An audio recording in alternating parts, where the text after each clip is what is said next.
She said, "I don't see why we need joint accounts after 3 years together." I said, "Makes sense." Then I calculated her half of everything.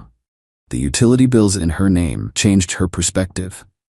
Original post I-29 male have been with Sophia 27 for 3 years, living together for 2.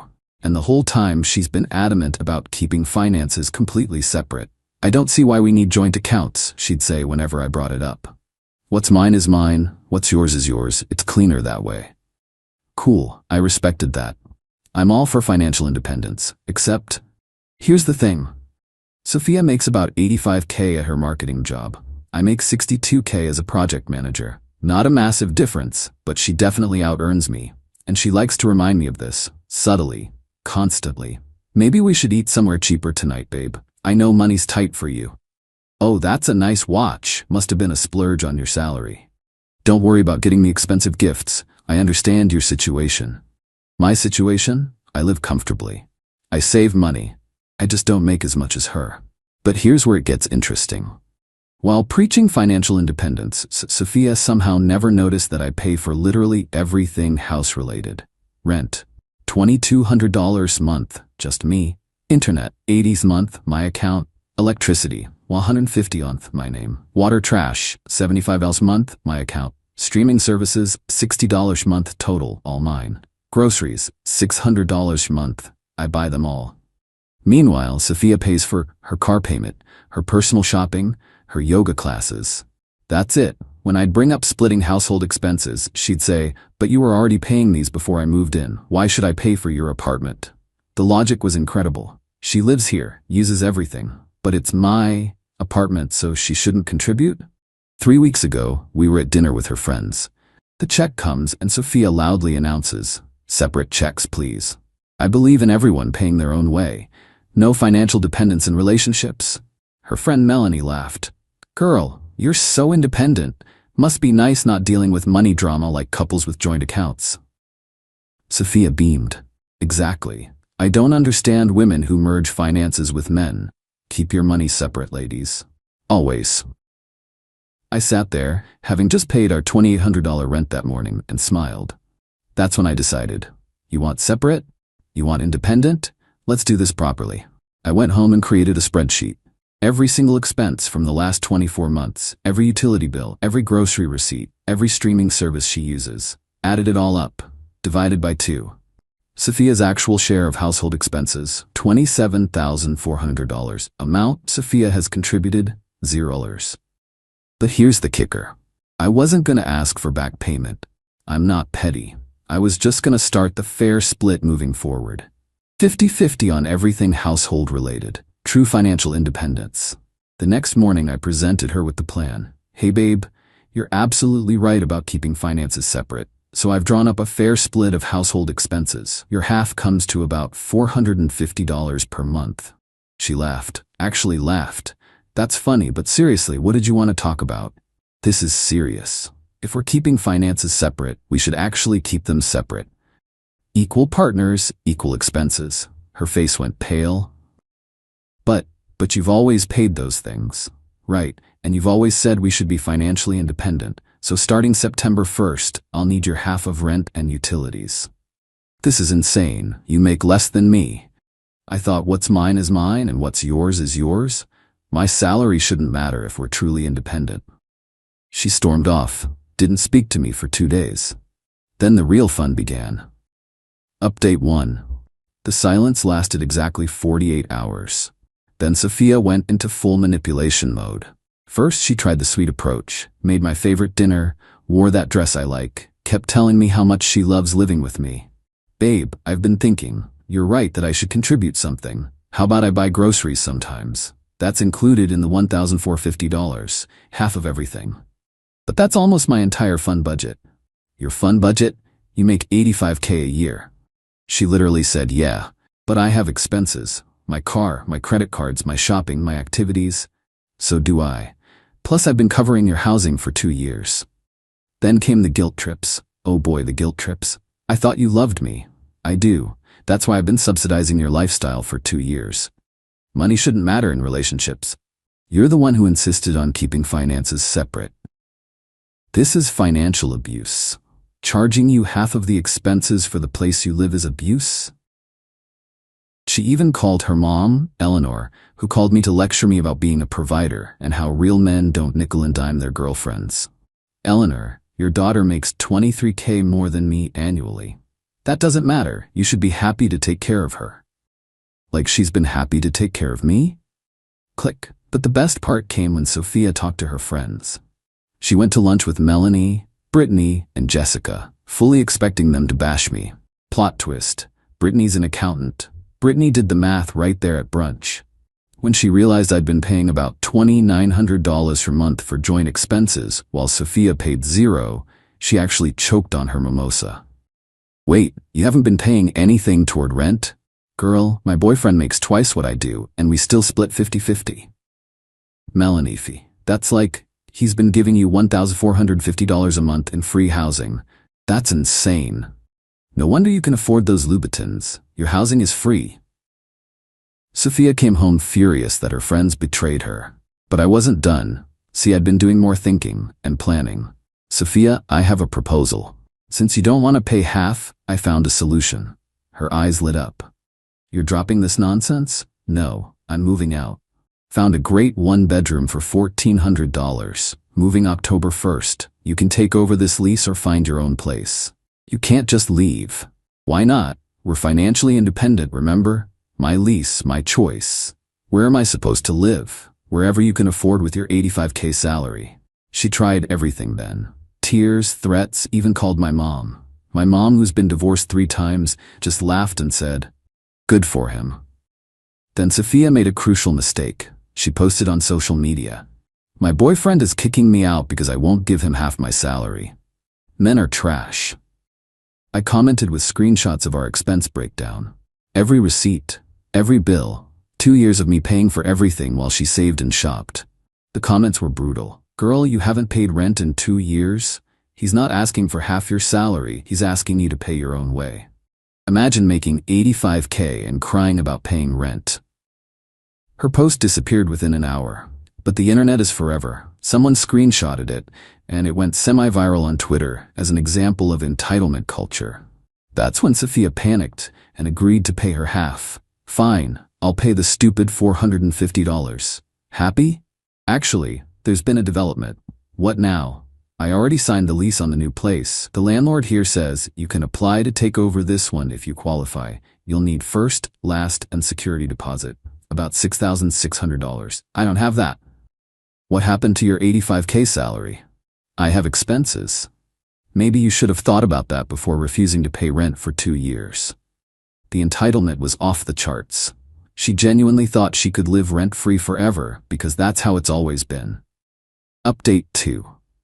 Things escalated fast after I signed my new lease. Sophia went from entitled to desperate to vindictive in the span of 72 hours. First, she tried to get the landlord on her side, called him crying about how I was abandoning her and leaving her homeless. The landlord, Dmitry, 65M, Russian, takes no BS, called me. Your girlfriend, she cried to me on phone, say you leave her with no place. She can apply to take over the lease, Dmitry. She makes $85,000 a year. She tell me she has no money for deposit. That's not my problem.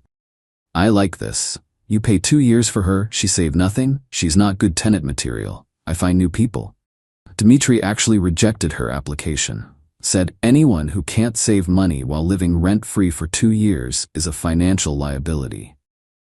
Then came the smear campaign. Sophia started telling everyone I was financially abusing her, that I trapped her, that I was controlling her with money. Her dad, Richard, even called me. This man who drives a Tesla and owns 3 investment properties tried to lecture me about taking advantage of his daughter. You should be ashamed, using money to control Sophie. Richard, I've been paying her rent for 2 years. She shouldn't have to pay. She's a woman. Your daughter makes $85,000. She's not a dependent. You're not a real man if you can't provide for your woman. Weird take from someone whose daughter brags about being independent. He hung up on me. But then Sophia made a tactical error. She went to our mutual friend group chat and tried to paint me as the villain. Posted this long message about how I was suddenly demanding money and making her homeless. Our friend Connor, who's a lawyer, responded, Wait, you haven't been paying rent this whole time? And now you're mad he wants you to pay half. He never asked before, so you thought free rent was just permanent? Our friend Aisha, girl, I make $45K and pay $1,100 in rent. You make almost double that and pay nothing? It's about the principle. Aisha, the principle of what? Mooching? The group chat turned on her. Even her closest friends were calling her out. Then came the extinction burst. Sorry, couldn't avoid using this term. She showed up at my work. My work. Security desk calls. There's a Sophia here, says it's an emergency. I go down. She's there with a U-Haul. I'm taking my stuff from the apartment. Your stuff? Sure. The TV, couch, bed, dining table, and literally all furniture are mine though. We bought those together. I have receipts showing I paid for everything. You can't leave me with nothing. You left yourself with nothing by saving $0 while living rent-free. She tried to get into the apartment when I wasn't home. The landlord called me. Your girlfriend, she tried to use key. I changed locks already for new tenant next month. Then the real desperation kicked in. She applied for the apartment but needed a co-signer since she'd blown through her savings on designer goods. Her parents refused because she should be living with a man who provides. The irony. They raised her to be independent but also expect men to pay for everything. September 15th, 2 weeks before move-out, Sophia comes to me with an offer. What if we got joint accounts? What? I've been thinking. You're right. Couples should share expenses. Let's get joint accounts, combine everything. I laughed. Actually laughed out loud. Now you want joint accounts when I'm moving out? We could make this work. True partnership. Sophia, you want joint accounts now because you've realized you can't afford to live alone. That's not partnership, that's desperation. Please, I can't afford a decent place on my own. You make $85K. My car payment is $700. My credit cards are like $500 a month. My yoga is $200. And that's my problem, how? She then hit me with, if you loved me, you'd help me.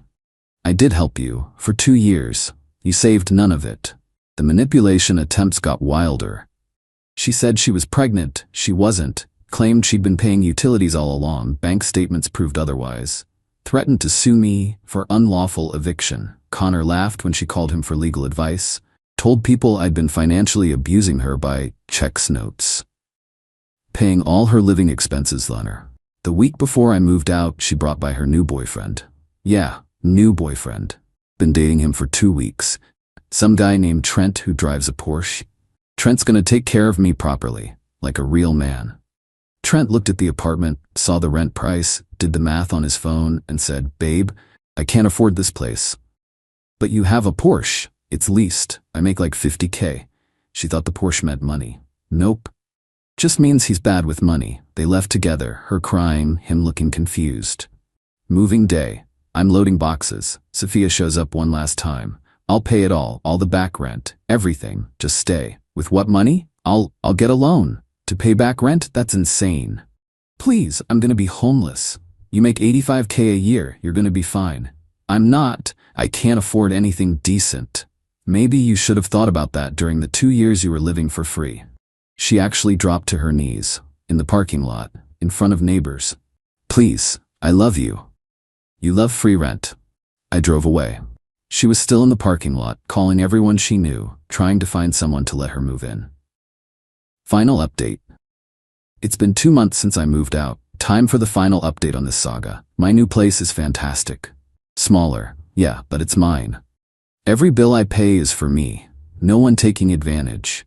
The mental peace is worth the downgrade in square footage. Sophia's situation?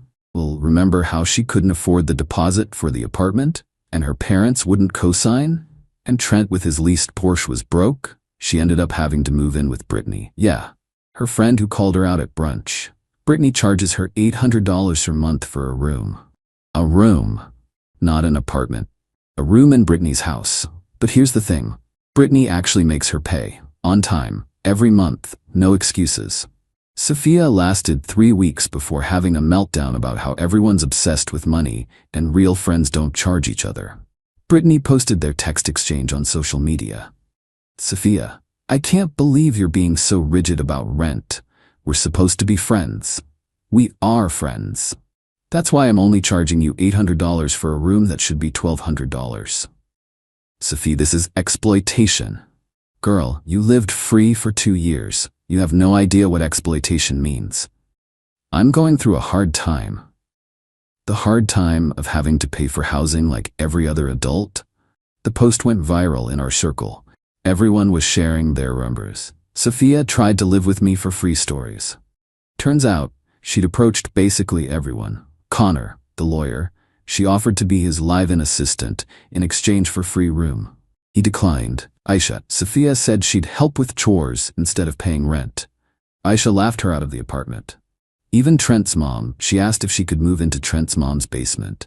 The woman said, I don't even let Trent live here free. But the ultimate karma came last week. I got a text from an unknown number. It was Eleanor, Sophia's mom. We need to talk about Sophie. I met her for coffee, curiosity getting the better of me. Eleanor, Sophie's living situation is unstable. Okay? Richard and I were wondering if you'd consider taking her back. Absolutely not. We'll help with her expenses. Now you want to help? Where was this energy when she needed apartment deposits? We thought she was being dramatic, but she showed us the real expenses, and how did you afford all that? It's called budgeting. Living within means. Not buying designer bags every month. She's our daughter. We just want her happy. Me, she was happy. Living for free for 2 years. Now she has to be an adult. Eleanor then dropped this bomb. She's been borrowing money from everyone. She owes Brittany 3 months' rent, borrowed $2,000 from Melanie, $1,500 from her cousin. How? She makes $85K. Credit card debt. She's been living on credit since you left, maintaining the lifestyle without the free rent. The woman who preached financial independence is now in debt to everyone she knows. I felt bad for exactly 2.3 seconds. Then I remembered her real man comments and the manipulation and felt fine. Yesterday, the final twist. Sophia texts me from her actual number. Can we talk? About? I've been thinking. You were right about the joint accounts. Sophia, no. Hear me out. I've learned my lesson. True partnership means sharing everything. I want to combine our finances. You want access to my money? No, I want us to be equals. Equals?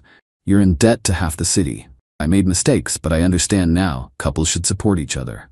Support? Like how you supported me for 2 years? I was wrong. I see that now. What you see is that you can't maintain your lifestyle without someone else paying your bills. That's not true. What's your current debt? Long pause. About 18K. 18,000 in 2 months? I had to maintain appearances. My job requires a certain image. Your marketing job requires Gucci bags? You wouldn't understand. I understand perfectly. You want joint accounts now that you're drowning in debt. You want me to be your life raft. Is it wrong to want support from someone who claims to love you? Is it wrong to want contribution from someone who actually loves you? She blocked me after that. But I know from mutual friends, she's looking for a second job. Brittany's evicting her for non-payment. Her parents finally agreed to let her move home. If she pays them $500 her month, Trent dumped her when she asked him to co-sign for a car loan. She's selling her designer goods on Marketplace. Her credit score tanked. The woman who believed in financial independence is learning what that actually means. No safety nets, no one else's money. Just your own choices and their consequences. My favorite part? Last week, one of her coworkers reached out to me on LinkedIn, said Sophia had been telling everyone about her abusive ex who used money to control her. The coworker, but then we did the math on what you were paying versus what she was contributing and, dude, you're a saint for lasting 2 years. Even strangers can see through the BS. As for me, I'm doing great.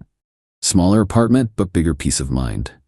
Dating someone new, 28F, who insisted on splitting our first date bill because that's what adults do. When I told her this whole story, she said, wait, she lived rent-free for 2 years and complained when you asked for half. The audacity. Casey also makes more than me. She's in tech, makes about 95K. Know what she said when I mentioned it? Cool means we can split a nicer place when we're ready.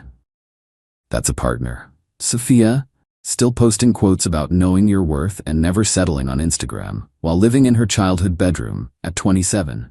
making 85K, because she can't afford rent after buying too many bags. The joke really does write itself.